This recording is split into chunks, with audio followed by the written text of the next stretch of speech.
Hi everyone, it's Sharon here. And I wanted to speak a little today about the way we are processing the information that we're getting and how we've been kind of asked for many years now to practice a new way of really understanding the world, being in the world, contributing to the world. And we kind of had quite a bit of practice. And now I think the call is now to really put this into practice, into reality, and to encourage others to be the same. So that's really why I'm offering this now. So the practice has been for many years. So if you've been with my videos for a while, you will know that probably pre-pandemic I was talking about it. And that is the idea of the having the ability to hold lots of different conflicting ideas at the same time. And the reason why we are being asked to hold different ideas at the same time is that the mind loves duality, it loves labeling, it loves judgment, and it loves to create a sense of separation. So let's just start at this just for clarity's sake. So the mind is a dualistic mind. It says, I am this, and anything that is not this is other. And it creates labels for the other. And it says, this is not me. This is me. This is not me. And the not me's are labeled. That label allows a judgment, often a projection, but a judgment and a projection. And then because we've labeled it and it's not us, we can then judge it and say, that is not us. I am this, and this is not the same as me. And then we have judgment. That judgment creates an energetic separation. That separation and judgment therefore allows for us to treat the other as not the same as if we would treat ourselves. And that usually leads to conflict or disagreement or disharmony. So this is how the mind operates. This is how the mind works, by labeling, then judging, separation, and then treating others poorly, the other poorly, because it is not self. And so it loves black and white. It loves polar opposites because it's really clear. Something is good and something is bad. Something is good, something is evil. Something is favorable, something is unfavorable. It doesn't really like this grey area in between. It likes the polar opposites, the duality, the complete and utter separation. And so we've been asked recently in the last few years to really practice the idea of holding slightly conflicting information. And the pandemic was really, really good for this. And this was an exercise in understanding our personal power and our ability to do this, and then still be able to discern, make a powerful conscious choice, whatever decision that is. It doesn't matter whether you're for vaccine or against vaccine, you took it, you didn't take it. That wasn't really the essence of the learning through the pandemic. It was really about personal power and how we made that choice. And so the ability to make a powerful conscious choice, but without othering, without blaming, without judgment, without all of these things. So this is a new way of trying to perceive the world, observe the world, accept the non-black and white duality nature, polarized nature of it, and to be more loving and accepting of what is showing up without the judgment. And this has been a practice, one in which I would probably say a large majority of the world has failed in and probably didn't even know this was a practice. If you look on social media, the need to be right or wrong, to be right and make someone else wrong, is so strong in the world. But that has been the practice. And so the pandemic was a part of that. And a part of this new way of perceiving and also processing information is also that so we are no longer reliant on identity. And often our identities are inherited We inherit often our religion, our nationality, our gender, various other things. And we're kind of saying, these are inherited. I'm not sure if this is me or not. And we're checking in with our authentic self and just double checking what is authentic for me and what is not. And even if we didn't inherit some of these identities, we've created identities along the way. And so you could see it in the pandemic. People definitely thought they had an identity where they were smarter than everyone and they were calling everyone else sheep. That's an identity. Some people had identities that they were super caring and that's why they were taking a vaccine, and everyone else was selfish who didn't take it. These are still identities. These are quality-based identities that people have. And so there was a lot of name calling. There's a lot of conflict unnecessarily. And it really wasn't coming from a place of personal power. And so it's this removal of identity, a non-reliance on identity. Why? Because it's created by the mind, and the mind is the creator of all suffering. So we don't want to create suffering. We want to alleviate suffering in this world. And so the call was really to sort of strip back these identities, come back to our true self, our authentic self, and come in and be able to discern, assimilate, and kind of check out what is it that this information is asking of us, check in with us if it's true or not true for us, and then make a powerful conscious choice as to how we want to be. And so this has been carrying on past the pandemic as well. And now there is a lot of conflict in the world and there's a lot of suffering. And we're being asked to this again. And I think it's really, really shown itself up a lot recently. And now you can guess what I'm talking about. I'm not going to specify, but you can guess what I'm talking about. There's a lot of conflict in the world. There has been a lot of conflict, not just in the Middle East, although the Middle East has a lot of conflict at the moment. Russia, Ukraine, Syria, Yemen, Afghanistan. There's been a lot of other things happening in Australia as well. There's lots of things around the world. So, I don't need to specify, and I don't really want to specify, and that was more than I'm going to offer.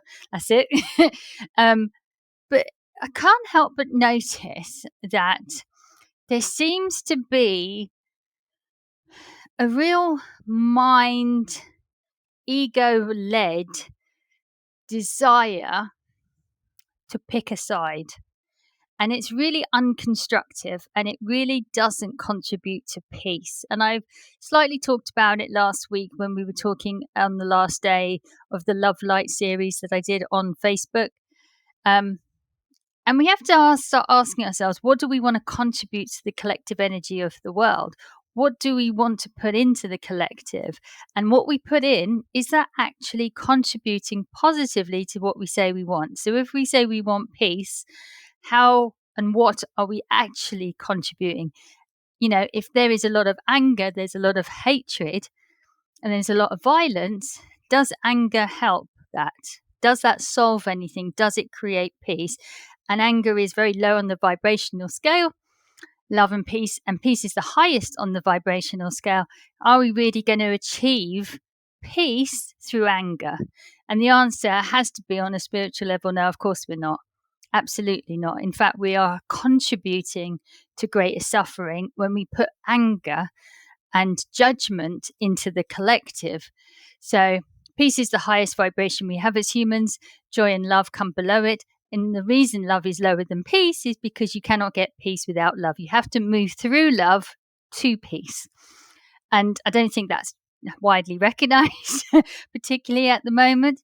But, I'm a great believer, and I believe in the truth that love is the answer to all questions. Love is the answer to everything. And therefore, if we are in a state of non-peace, the answer has to be, first of all, love, and love will lead to peace. But if we add anger, if we add judgment, if we add a righteousness that each side believes it has anyway, each side believes they're on the right side because it comes from the mind, and the mind is very self-righteous, and the ego that always wants to believe it's right. we're not really going to achieve peace with any of this. So this is the reason for offering this. Now, I've said it before and I'll say it again. If it is your life purpose to speak truth to power, that's fine and wonderful. If it is your life purpose in this lifetime to make changes on the physical plane, on the mental level, and that is your role in life to be that's absolutely fine, and you go ahead. But for many of us, that is not our life purpose. And so we have to think in another way as to how we are wishing to contribute. And how we're wishing to contribute must come from a different place that is causing the conflict in the first place. So the mind is the creator of all suffering. And so therefore, we kind of have to move away from the mind and more towards the heart. So I've talked about this before last week as well. But this idea that we can hold many different bits of information about a subject, see there's truth on many levels from all perspectives, not just from one, but from all perspectives, and hold that because it's uncomfortable, because the mind wants to say one side is right and one side is wrong. They're good, they're evil, and it wants to end the conversation there. But we're actually in a point in humanity where we're raising our consciousness level. There's a evolutionary leap coming. We can't move forward without that leap, and we need to have our consciousness level raised. And in order to do that, we really need to start sort of shifting our perspectives out of this duality. And if you're in the membership, it's in the resources section. If you're not in the membership, just Google it. But Ken Wilber talked about the different levels of consciousness and how you see the world in terms of perspectives, and the ability to sort of be able to integrate and be able to see truth and untruth, to be able to integrate things on a more holistic perspective rather than ethnocentric small group perspective. Instead of talking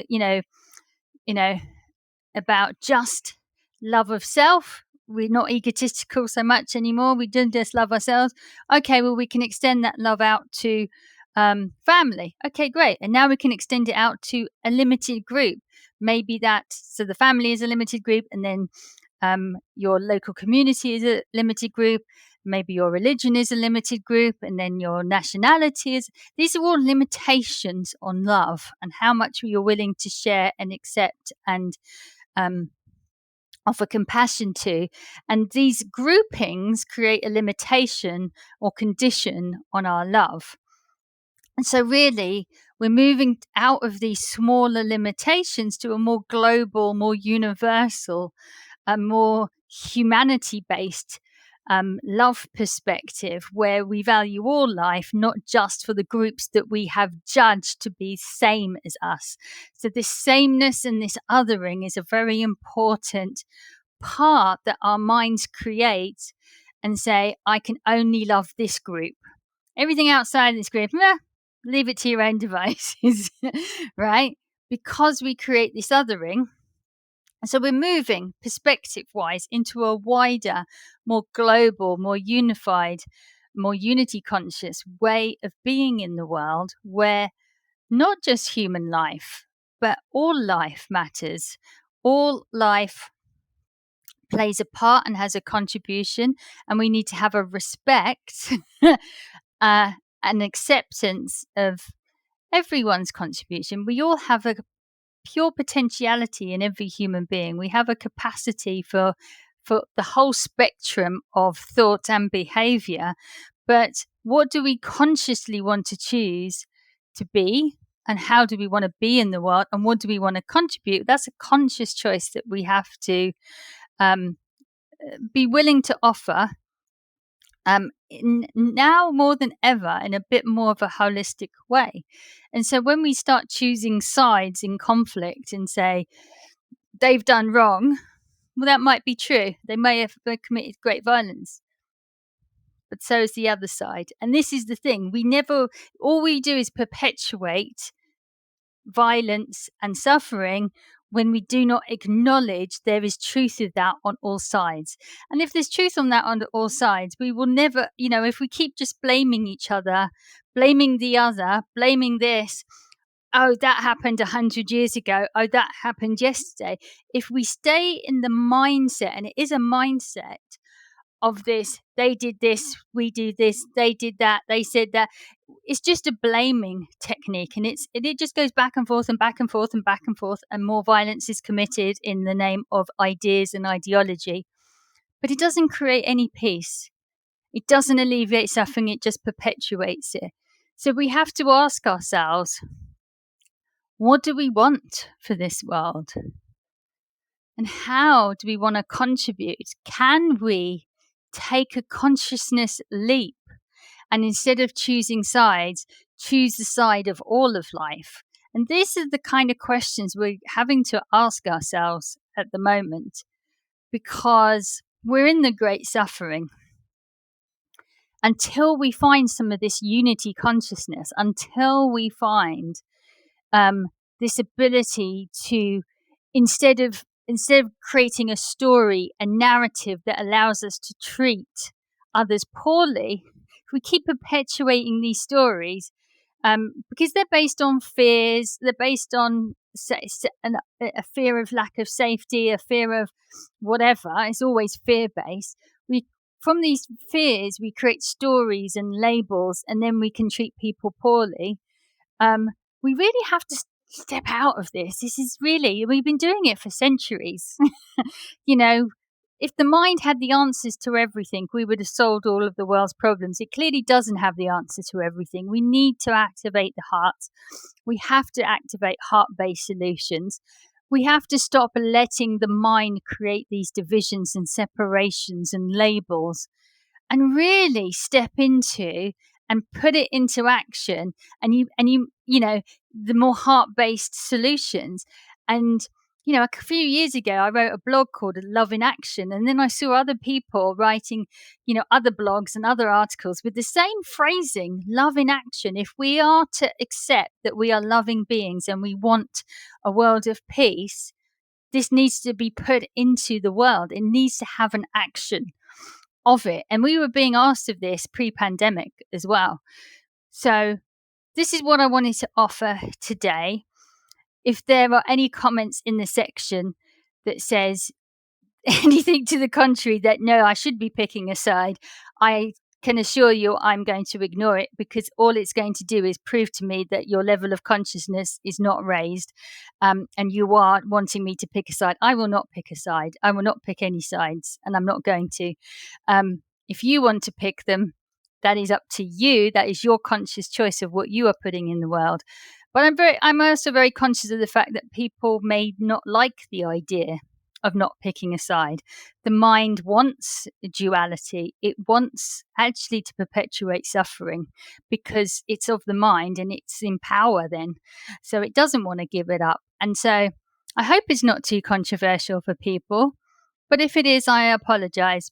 But I don't apologize. Apologize. Sorry, not sorry.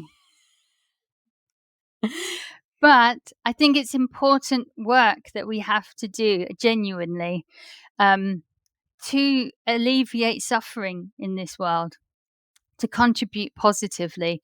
And it does take a consciousness shift and a willingness to move out of a different mindset into a more beautiful, more loving, more unified. I would say, actually, don't want to say mindset. I want to say heart set. But yeah.